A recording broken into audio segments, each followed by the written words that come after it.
Bonjour Marie, Bonjour Magali. bonjour la Tribu Vivre Magazine. Aujourd'hui, je suis ravie de vous présenter Marie Gilmont. Marie Gilmont est pharmacienne énergéticienne. Alors, c'est un parcours un peu particulier et donc Marie va nous en parler. Ben voilà, d'abord, je suis très émue et très contente de pouvoir faire partie de ce projet vibrant. Merci Magali. Avec plaisir. Alors, je suis effectivement pharmacienne depuis 30 ans et pêle-mêle, j'essaie de trouver mon chemin entre ce qui me paraissait vibrant et non vibrant. Je pense que c'est vraiment la parole du moment. Et j'ai essayé de trouver un petit peu des médecines parallèles. J'ai revisité l'homéopathie. J'ai accordé beaucoup d'importance à la phytothérapie qui est pas loin de la médecine allopathique, hein, donc les médicaments. Mhm. Et je n'ai pas été déçue des effets sur des maladies chroniques, sur la jeune maman aussi, la femme comment, qui était enceinte. Donc voilà, j'étais vraiment émerveillée par ces différentes médecines, les huiles essentielles aussi, et je me suis un petit peu plus attardée, sans oublier et sans fermer la porte à la médecine, à la Oui, pharmacie classique. renier, il n'y a pas de raison de renier quoi que ce soit. Les deux sont, enfin, l'ensemble est complémentaire. Voilà, exactement, c'est plutôt une globalité, une médecine holistique où on n'est pas dans une dualité. Heu, Certains auront besoin de prendre leur cachet de médecine classique, et c'est pas pour autant que pour une émotion perturbante ou un autre cadre émotionnel, ou alors un régime, et qui peuvent s'intéresser à d'autres médecines, et c'est comme ça qu'on ouvre la porte petit à petit, et qui remettront peut-être jamais en question leur médecine classique, et c'est pas du tout mon rôle de rentrer dans une dualité de ce qui est bien, ce qui est pas bien. D'accord. Hem, je suis dans l'acceptation. Et donc, Marie, en fait, voilà, de toute façon, tu délivres des médicaments classiques, hein, comme toute pharmacienne ou tout pharmacien.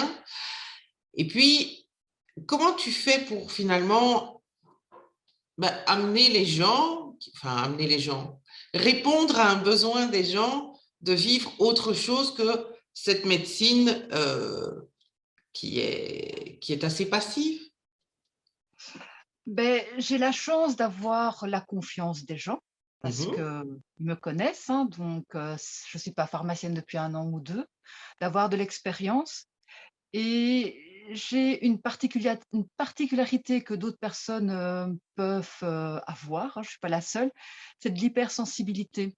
mhm, Et donc j'en ai fait, d'abord, c'était plutôt une souffrance pour moi parce que quand les gens viennent à la pharmacie, je peux être dans l'empathie, et donc du coup, je vais très vite comprendre leurs maux divers, et hem et donc voilà pourquoi quand je propose des médecines alternatives, beh, souvent, parce que je les connais et parce qu'ils m'accordent leur confiance, ce qui est 2 piliers.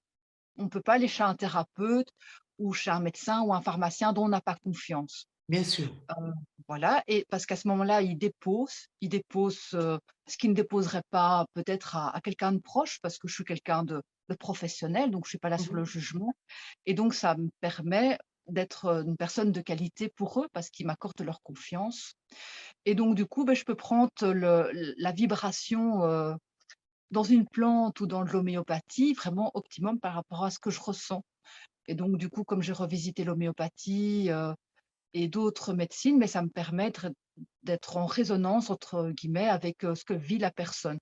Alors, ce qui est particulier, c'est qu'il y a des personnes que je connais depuis longtemps, donc pour moi c'est très facile, et par contre, il y a certaines autres personnes avec qui je n'ai pas de feeling parce que j'ai beau être hypersensible, j'ai pas de feeling avec tout le monde, D'accord. et là, il me faudra plus de temps. Donc voilà, je ne suis Ok. pas une super championne, voilà, il faut qu'il y ait une relation de confiance, et là, c'est en chemin. D'accord. Et donc, pour toi, si j'ai bien compris, hein, ce dont on a discuté avant, la maladie, elle est liée très souvent aux émotions qu'on peut avoir. C'est ça? Oui, je vais dire toute ma vie est basée un petit peu sur l'émotion puisque je suis quelqu'un d'hyper émotif et effectivement, en général, les maladies, même les plus graves, je vais dire, c'est une distorsion, c'est-à-dire un déséquilibre entre une émotion et l'accepter dans son corps, en fait. Donc, entre guillemets, s'il y a une émotion qui survient par rapport à un événement et D'accord.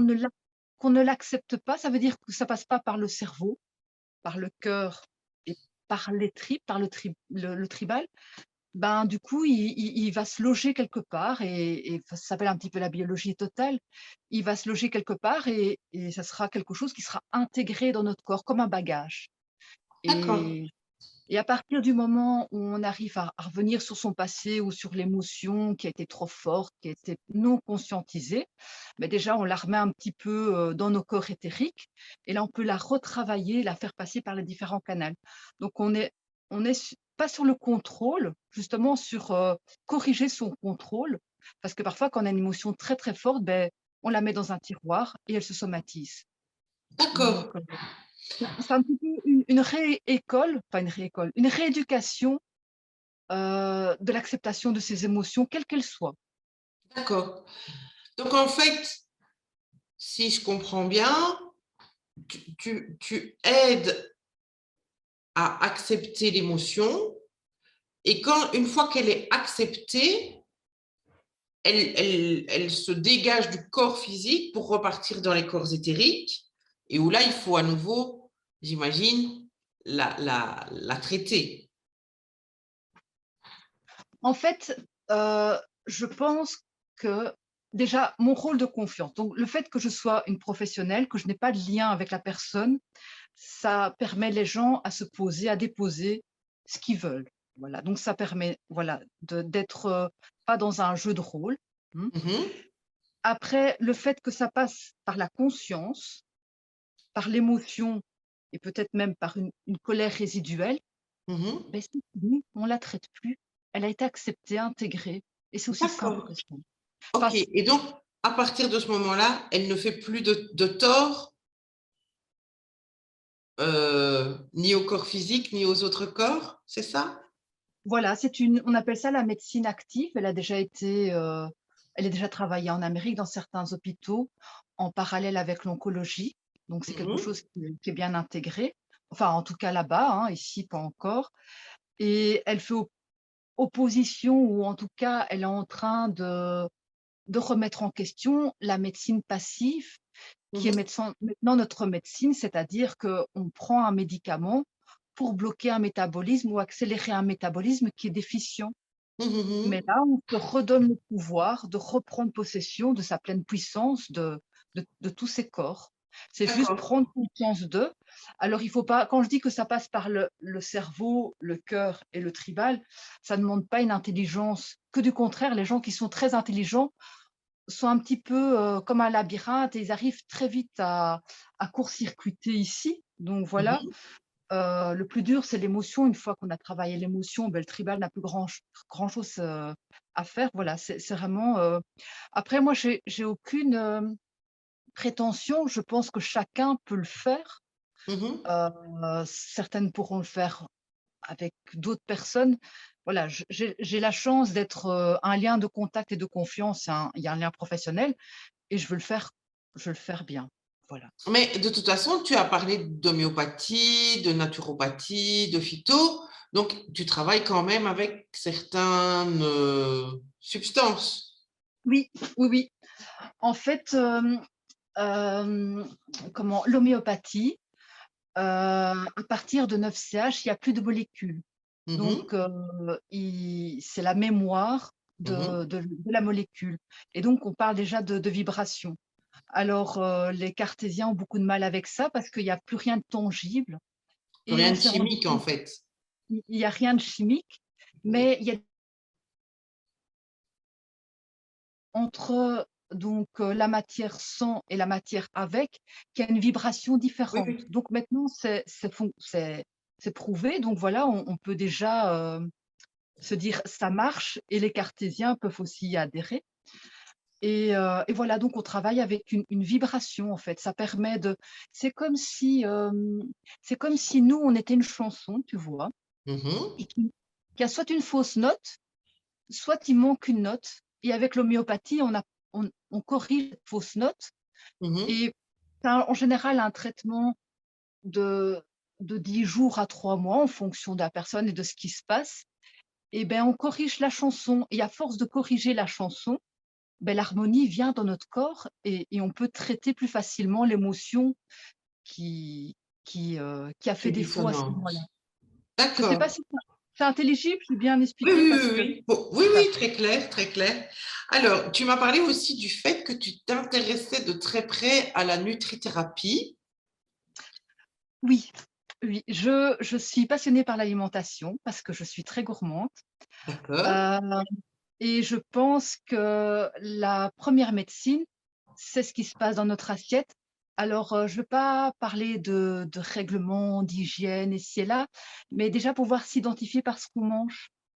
On n'a pas besoin de chocolat à tout moment. À un certain moment, on a besoin de chocolat et pourquoi? Et c'est encore se reconnecter à son émotion profonde et donc voilà, j'accompagne parfois les gens, hem, dans leur assiette pour pouvoir leur expliquer ce Mhm, ce ce qu'il en est et pourquoi ils mangent ça. Et ça peut aller par exemple, des personnes qui mangent beaucoup de protéines, qui ont besoin de manger de la viande, des personnes qui vont plus manger, des glucides lents et ça va déterminer, ce qu'ils sont en train de vivre pour le moment. Par exemple, des gens qui sont, en des chefs d'entreprise qui mettent des nouveaux piliers, qui mettent des choses en place, qui ouvrent leur boîte, beh, ils vont être tentés de manger des protéines parce qu'ils mettent des choses en route. d'accord. Voilà et quand on nourrit quelque chose qui est déjà il y a des gens qui sont employés dans une entreprise, ils vont juste nourrir l'entreprise, beh, c'est des personnes qui peuvent se contenter que de glucides lents comme, du pain ici et là et donc en accompagnant les gens ou en ouvrant les yeux sur ce qu'on mange, mais les gens comprennent ce qu'ils sont en train de vivre et pas essayer de se dire: «Bon maintenant je mange plus de protéines. Je mange des protéines parce que je vis ça et quand j'aurai fini de vivre ça, beh, je mangerai» enfin voilà, c'est juste pour reprendre conscience de ce qui se passe à l'intérieur, en fait. D'accord. Et donc, tu fais cadeau aux abonnés de Vibre Magazine d'une contribution dans laquelle tu vas nous expliquer tout ça, en fait. Certainement, avec plaisir, bien Bon, sûr. ben, ça, c'est génial. C'est génial. Donc, ça fera l'objet d'un podcast ou d'une capsule. Marie va voir ce qui lui convient le mieux, qui sera mise en ligne aussi sur Vibre Magazine. Et donc, qui s'appellera Se comprendre à travers notre assiette, c'est ça? Exactement, oui. C'est génial, c'est super intéressant, je trouve, parce que du coup, ça dédramatise aussi terriblement le rapport qu'on peut avoir à la nourriture. Ben oui, en fait, on essaye de rentrer dans quelque chose qui nous convient peut-être pas. On n'a pas les mêmes besoins. Mhm. Et donc, c'est vrai qu'on est dans une société où on a des carcans. Oui, Manger beaucoup de légumes, manger un petit peu de protéines et mais non, le corps n enfin, on n'est pas tous des Playmobil, donc on a tous des besoins différents parce qu'on vit d'autres choses, voilà, il faut revisiter l'individualité pour être heureux ensemble et pas l'inverse. bah écoute, moi je trouve que c'est une belle formule pour clôturer, sauf si tu as encore quelque chose à ajouter. Non, j'étais très, contente de participer à ça. Merci à Vivre Magazine. Ah, mais merci à toi pour ton partage et d'ores et déjà merci aussi pour cette contribution à propos de notre assiette qui va intéresser beaucoup de monde, j'en suis sûre. Donc, eh bien, Marie, à quand tu veux sur Vivre Magazine, puisque tu organiseras bientôt des ateliers en ligne justement au sujet de la nutrition, mais d'autres choses aussi, enfin, toujours tourner autour des émotions et de notre santé. Donc, tu seras la bienvenue à ce moment-là pour en parler, bien évidemment, et pour les annoncer. Et puis, ben, bye bye la tribu, et à bientôt. Mmh. À bientôt, merci. Merci Marie, au revoir. Au revoir.